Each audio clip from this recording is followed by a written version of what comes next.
The trouble started a few weeks ago when Stephanie suddenly got bored. It was about 10 o'clock at night. We were out haunting the neighborhood. We did our terrifying wolf howl outside Gina Jeffers' window.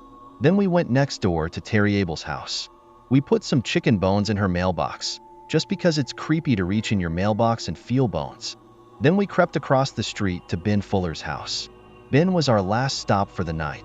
Ben is a kid in our class, and we have a special scare for him. You see, he's afraid of bugs, which makes him really easy to scare. Even though it's pretty cold out, he sleeps with his bedroom window open.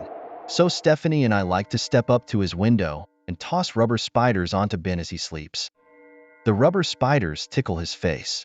He wakes up and starts to scream. Every time, he always thinks the spiders are real. He screams and tries to scramble out of bed.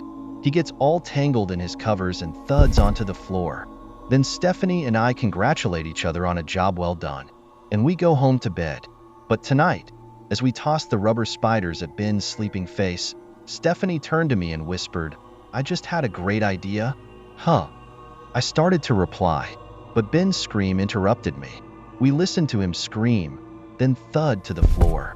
Stephanie and I slapped each other a high five. Then we took off, running across the dark backyards, our sneakers thumping the hard, nearly frozen ground. We stopped in front of the split oak tree in my front yard. The tree trunk is completely split in two, but Dad doesn't have the heart to have the tree taken away. "What is your great idea?" I asked Stephanie breathlessly. Her dark eyes flashed. "I've been thinking. Every time we go out to haunt the neighborhood, we scare the same old kids. It's starting to get boring." I wasn't bored, but I knew that once Stephanie gets an idea, there's no stopping her. "So, do you want to find some new kids to scare?" I asked. No. "Not new kids. Something else." She began to walk around the tree, circling it. "We need a new challenge." "Like what?" I asked. "Our scares are all kid stuff," she complained. "We make some spooky sounds, toss a few things inside an open window, and everyone is frightened to death.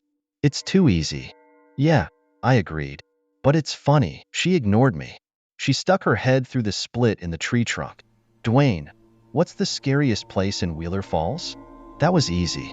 "Hill House, of course," I answered. "Right. And what makes it so scary?"